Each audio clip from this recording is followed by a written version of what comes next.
Généralement, quand on demande aux filles pourquoi elles se défrisent les cheveux, elles donnent plusieurs raisons à cela. Mais j'ai remarqué qu'il y a deux raisons qui reviennent le plus souvent. La première, c'est que les cheveux crépus sont trop durs et donc il faut à tout prix les défriser pour pouvoir les manipuler sans douleur. Et la seconde, c'est que les cheveux crépus, ça ne pousse pas ou ça pousse pas vite. Et donc le fait de défriser leurs cheveux leur donne l'impression qu'elles ont une longueur qu'elles ne pourraient jamais avoir si leurs cheveux étaient naturels. Mais à chaque fois, je leur demande toujours pourquoi redéfrisez-vous donc vos cheveux chaque mois. C'est justement parce qu'il y a des repousses. Et ça prouve à suffisance que les cheveux crépus poussent. Et moi, je suis la preuve vivante. Et il y en a des centaines et des milliers sur terre. Je suis la preuve vivante que les cheveux crépus poussent vite. Parce que ça sont mes cheveux 2 ans après mon Big Show. Parce que moi aussi, je me suis défrisé les cheveux durant une année. Et j'ai décidé d'arrêter parce que je n'arrivais pas à comprendre pourquoi je dois redéfriser chaque mois. Parce que mes cheveux repoussaient naturels et je ne comprenais pas pourquoi je dois redéfriser. Et donc j'ai décidé d'arrêter parce qu'au départ j'avais été influencée par ma coiffeuse qui disait que mes cheveux non seulement étaient trop volumineux mais étaient trop durs et difficiles à coiffer. Donc elle a réussi à me convaincre qu'il fallait que je défrise mes cheveux. Mais après j'ai regretté et j'ai arrêté de défriser au bout d'une année. Donc il vaut mieux apprendre à en prendre soin de ses cheveux naturellement au lieu de les défriser. Et ce sont ces deux raisons qui font l'objet de la plupart de mes vidéos en rapport avec les cheveux. Je cherche toujours à aider les filles qui regardent mes vidéos à assouplir leurs cheveux et à booster la pousse de leurs cheveux. Booster et non pas faire pousser leurs cheveux parce que nos cheveux poussent naturellement et mes conseils sont là pour t'aider à booster la pousse, avoir des résultats beaucoup plus rapides que ce que tu as actuellement.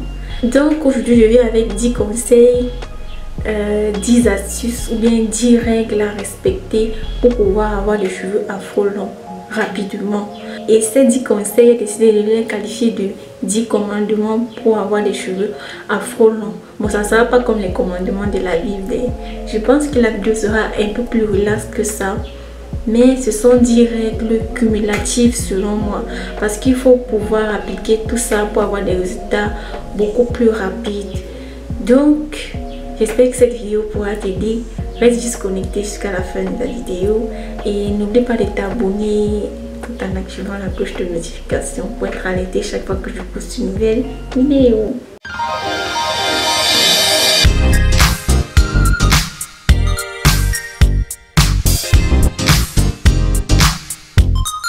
Le premier commandement des cheveux afro longs, c'est laisse tes cheveux tranquilles. Oui, laisse tes cheveux tranquilles. Il faut éviter de trop manipuler ses cheveux. Pourquoi? Parce que les cheveux crépus, les cheveux même tout simplement à la base sont des cellules mortes. Donc ne reçoivent pas de sang, les vitamines et tout directement. Donc la seule chose qui peut nourrir tes cheveux, c'est le sébum qui est fabriqué par les glandes sébacées, patati patata. Je ne veux pas trop compliquer, c'est le sébum qui dit du cuir chevelu jusqu'au niveau des pointes. Mais sauf que en ce qui concerne les cheveux crépus, le sébum n'arrive jamais au niveau des pointes parce que le cheveu crépus a une structure en sorte d'hélice, en sorte de ressort.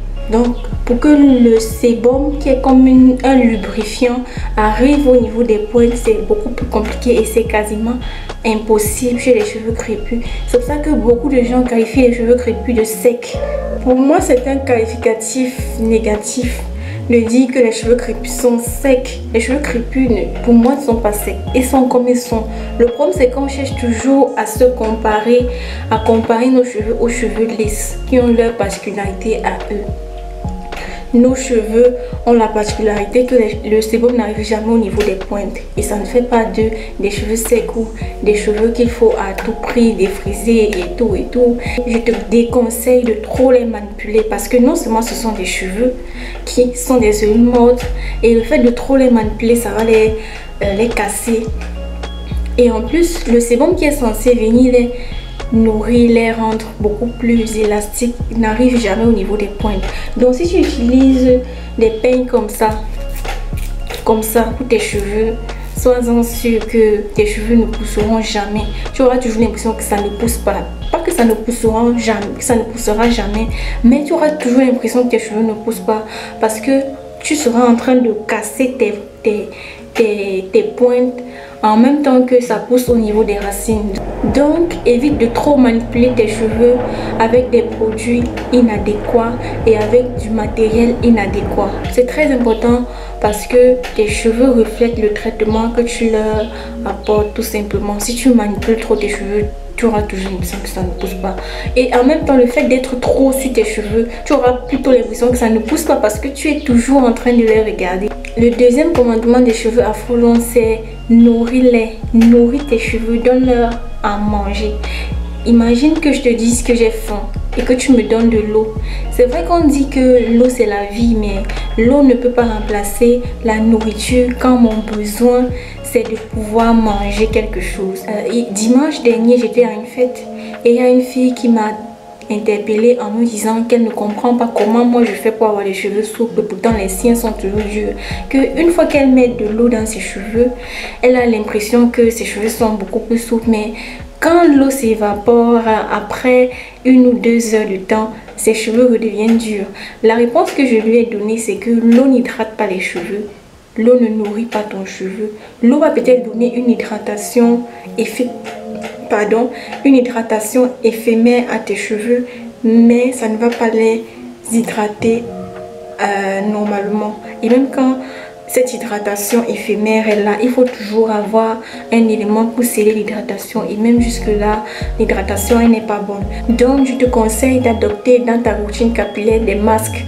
C'est ça qui représente la nourriture pour tes cheveux. Un masque protéiné chaque mois et un masque protéiné chaque semaine.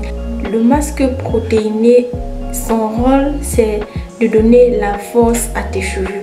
Et c'est pour ça qu'il ne faut pas trop en faire parce que ça va rendre tes cheveux plus solides. Et si tu fais un masque protéiné chaque semaine, tes cheveux seront plutôt secs au lieu d'être en bonne santé.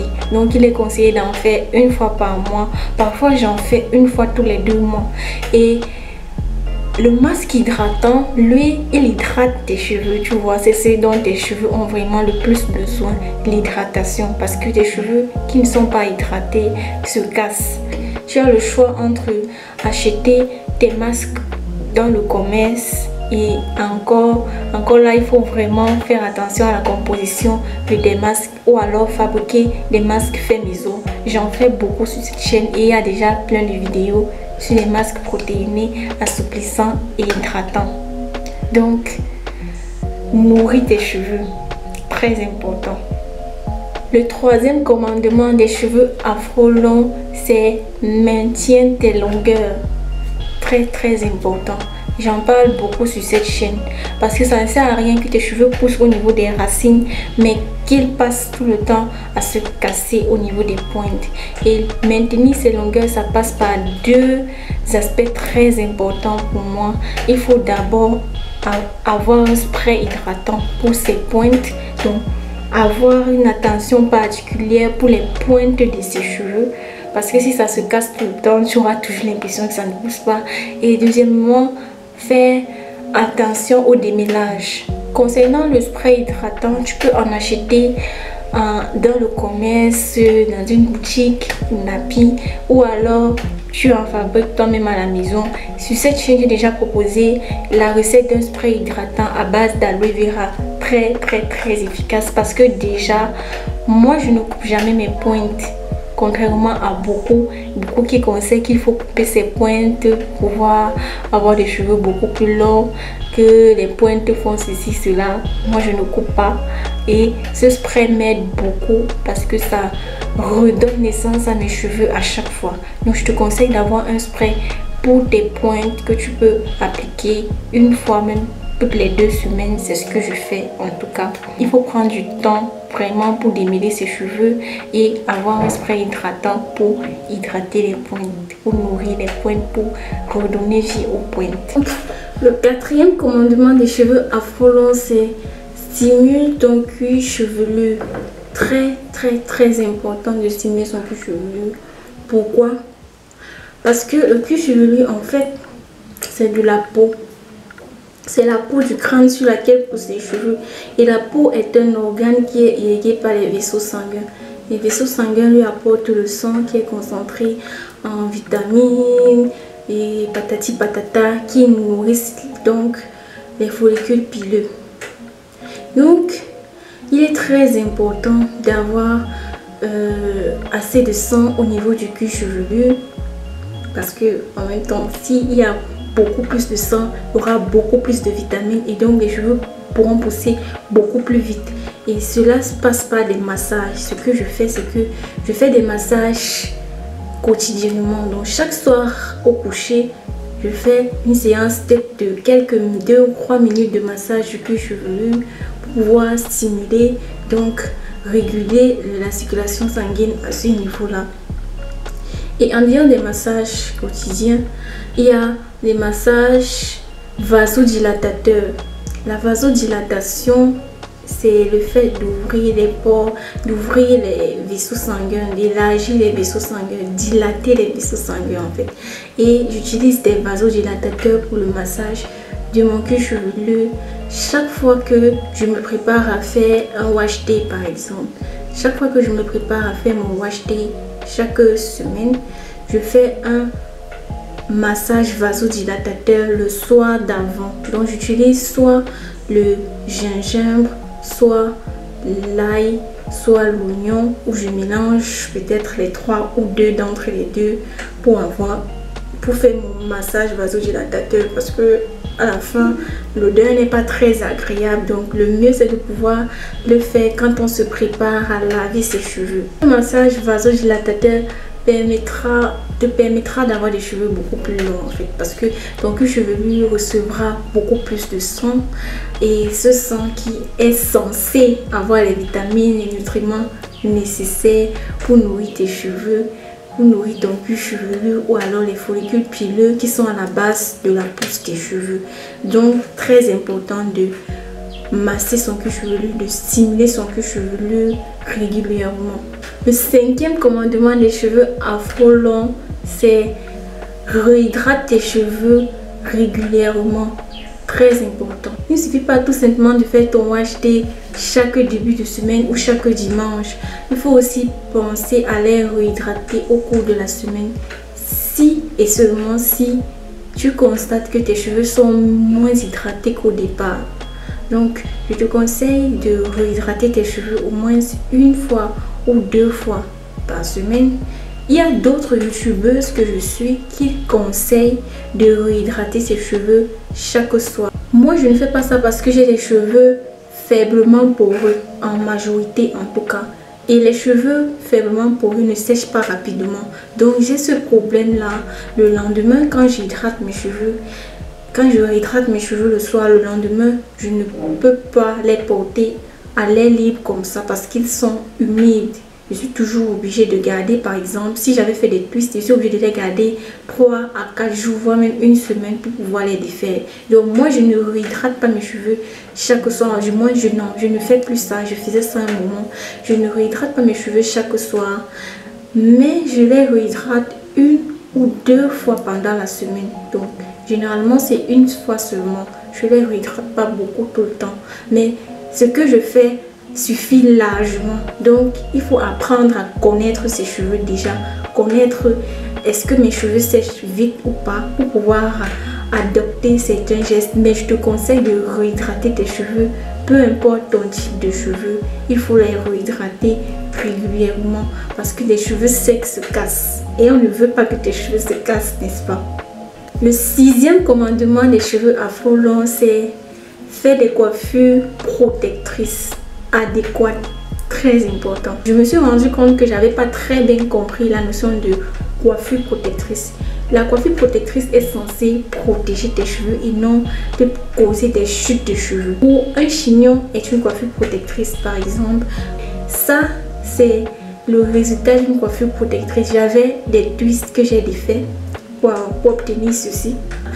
Les petites tresses trop minuscules comme ça là, il ne faut pas faire le genre à maman pardon parce que en fait tu auras des problèmes au niveau des tempes, tu risques d'avoir des tempes dégarnies, des cheveux qui sautent par-ci par-là. En fait, la coiffure protectrice te permet de laisser reposer tes cheveux un moment. Comme je disais au départ, le premier commandement est de laisser poser ses cheveux, de laisser ses cheveux tranquilles. Et ça prouve encore que toutes ces règles, tous ces commandements sont cumulatifs. Il faut respecter tout ça en même temps. Donc, il ne faut pas trop manipuler ses cheveux. Et donc, la coiffure protectrice, justement, t'aide à éviter de trop les manipuler. Pendant que tu portes ta coiffure protectrice, tu te dois de réhydrater tes cheveux. Donc, réhydrater tes cheveux, c'est le 5e commandement. Le 7e commandement des cheveux afro-longs, c'est éviter les sources de chaleur trop agressives, les sèche-cheveux, les lisseurs.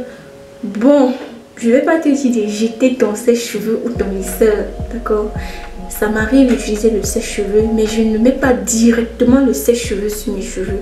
Il faut en utiliser genre 1 ou 2 fois par an, ou le lisseur 1 fois par an maximum. Moi, je n'ai jamais lissé mes cheveux jusque-là. Et le sèche-cheveux, je l'utilise quasiment jamais. Sauf si c'est pour entretenir mes perruques par exemple. Mais mes cheveux naturels là, je ne mets pas de sèche-cheveux, je n'en mets plus déjà. C'est peut-être quand j'avais les cheveux défrisés que j'utilisais le sèche-cheveux, mais je n'utilise plus de sèche-cheveux depuis très longtemps pour mes cheveux. Pourquoi? Parce que c'est une source de chaleur très agressive. Ça vient assécher tes cheveux. Et donc les cheveux qui sont secs se cassent. Et on ne veut pas que tes cheveux se cassent, n'est-ce pas? Le 8e commandement des cheveux afro-longs, c'est évite de les manipuler à l'état sec. Parce que lorsque tes cheveux sont secs, ils sont très fragiles. Et la moindre mauvaise manipulation peut te causer de la casse. Et c'est justement ce qu'on essaye d'éviter depuis le début. On essaye d'éviter que tes cheveux se cassent. Le 9e commandement pour avoir les cheveux afro-longs, c'est boire beaucoup d'eau. Pourquoi boire beaucoup d'eau? Souvent on dit qu'on est ce qu'on mange, mais on est aussi ce qu'on boit. L'eau a pour principale fonction d'hydrater. Hydrater tout ton organisme et te défaire de certaines toxines. Donc le fait même simplement de boire de l'eau te permet d'évacuer beaucoup de déchets dans ton organisme, de mieux hydrater ton corps, d'avoir une plus jolie peau, même au niveau du visage, avoir moins de boutons. Et moi j'ai une astuce pour boire de l'eau. Souvent quand j'ai des fruits à ma disposition, par exemple les pastèques déjà sont énormément gorgées en eau, mais je ne me limite pas tout simplement à manger ma pastèque. Ce que je fais, c'est que je mets ces pastèques, donc je découpe les pastèques en morceaux et puis je les introduis dans le verre d'eau que je veux boire. Donc ça me permet de boire une eau qui est sucrée. J'aime beaucoup les sucreries. Ça me permet de boire une eau qui est sucrée, agréable à avaler, et sans m'en rendre compte, je peux boire tout 1 litre d'eau en quelques minutes grâce à cette méthode. Donc je te conseille d'appliquer, de trouver quelques astuces pour pouvoir boire le maximum d'eau possible. Je ne dis pas que je bois beaucoup trop d'eau, mais je fais beaucoup d'efforts à ce niveau. C'est vrai que beaucoup de gens disent que il y a la génétique qui compte dans la pousse des cheveux. Ça, je n'en disconviens pas. Je ne dirais jamais le contraire. La génétique compte, mais ce que tu apportes comme soin, aussi bien à l'intérieur et à l'extérieur de ton corps, importe aussi. Si tes cheveux poussent naturellement et que tu passes ton temps à les fracasser avec des peignes à dents serrées ou à utiliser des produits inadéquats, tes cheveux, tu auras toujours l'impression que ça ne pousse pas. Je prends toujours l'exemple de 2 jumelles que je connais. Il y a une qui a les cheveux beaucoup plus longs que l'autre. Pourtant, on sait très bien que les jumeaux et les vrais jumeaux d'ailleurs ont le même code génétique. Donc, elles sont censées avoir le même rythme de pousse. Mais il y a une qui a de mauvaises habitudes capillaires et donc ses cheveux ont stagné à une certaine longueur et ses cheveux ne poussent. Bon, ses cheveux n'évoluent pas visiblement par rapport à sa sœur qui a des cheveux beaucoup plus longs qu'elle. Donc, il est très important de mettre aussi l'accent sur les gestes et les habitudes capillaires et même alimentaires que nous avons. Et le 10e commandement, c'est avoir une alimentation raisonnablement équilibrée. Comme je l'ai dit tout à l'heure, on est ce qu'on mange. Donc, tout ce que nous mangeons se reflète à l'extérieur. Ce qui se passe à l'intérieur se reflète à l'extérieur de notre corps. Donc, si tu manges mal, ça se verra. Si tu manges pas suffisamment, ça se verra. Si tu manges beaucoup trop, ça se verra. Et bon, maintenant, il y a aussi la génétique. Il y a des gens qui sont naturellement gros, d'autres sont naturellement petits, des gens comme moi. Il y a des gens qui seront grands, d'autres seront courts. La génétique compte. Mais c'est aussi important de bien s'alimenter. Moi, je ne vais pas prétendre que je m'alimente à la perfection, que mon alimentation est trop équilibrée, mais je fais beaucoup d'efforts à ce niveau, surtout au niveau des fruits. Ce matin, j'ai mangé de la noix de coco. Bon, je n'apprécie pas trop le truc, mais chaque fois que j'ai l'occasion d'en manger, j'en mange. Mais j'aime particulièrement les bananes et j'en ai toujours sous la main. Voici les bananes, j'aime particulièrement ce fruit. Pourquoi l'alimentation? Parce que tout à l'heure, j'ai fait allusion au fait que c'est le sang qui nourrit les follicules au niveau de ton cuir chevelu. Donc, il fallait faire la vasodilatation pour avoir un grand afflux de sang au niveau de ton cuir chevelu. Mais si ce sang n'est pas suffisamment riche en nutriments nécessaires pour la croissance de tes cheveux, non seulement tes cheveux ne pousseront pas assez rapidement, mais ils ne seront pas en bonne santé, assez résistants par exemple. Donc, très important de bien s'alimenter pour pouvoir avoir un sang suffisamment riche en nutriments nécessaires. Et généralement dans notre communauté, les filles souffrent de carences, beaucoup de carences. Par exemple, quand on a une fille qui a des tempes dégarnies, soit c'est parce qu'elle a eu à faire des coiffures dévastatrices qui ont arraché ses tempes, soit peut-être elle a accouché et on sait très bien que l'accouchement provoque souvent des carences, surtout le manque de calcium et tout. Donc soit elle était enceinte et elle a accouché, mais généralement en dehors de ces deux cas, il y a la carence en certaines vitamines nécessaires. Donc quand tu développes une carence, peu importe ce que tu appliqueras comme produit du commerce ou comme vasodilatateur au niveau de tes dents pour les faire pousser, tu n'auras jamais le résultat escompté parce que tu as la carence en fait. Le problème est interne et il faut résoudre le problème en interne. Et c'est pour ça que beaucoup proposent souvent de prendre des compléments alimentaires. Je n'ai pas encore intégré ça dans ma routine capillaire, mais il est beaucoup conseillé de prendre des compléments alimentaires pour éviter d'avoir ce genre de carence et tout. Bon, j'ai du mal à introduire des choses pas très nettes dans mon organisme parce que j'ai un organisme super fragile. Moi, même quand le moustique me pique 2 ou 3 fois, j'essaie que je serai malade. J'attends seulement la période d'incubation. Donc, j'évite vraiment les trucs qui vont me créer des problèmes. Et j'ai eu l'idée de prendre des compléments alimentaires, mais je cherche vraiment les compléments qui se rapprochent le plus du naturel possible, les choses les plus simples possibles pour ne pas avoir les maux de tête. Le simple fait de pratiquer ou alors de manipuler mes cheveux me permet de dire que telle ou telle chose marche le plus que telle ou telle chose. Donc, c'est grâce à cette expérience-là que j'ai pu constituer ces 10 règles et j'espère que ça pourra t'aider à avoir la longueur que tu désires. J'espère que j'ai été convaincante dans la vidéo et je te dis à la prochaine. Bye! Et n'oublie pas de t'abonner si tu découvres la chaîne. Abonne-toi, active la cloche de notification pour être alerté chaque fois que je poste une nouvelle vidéo.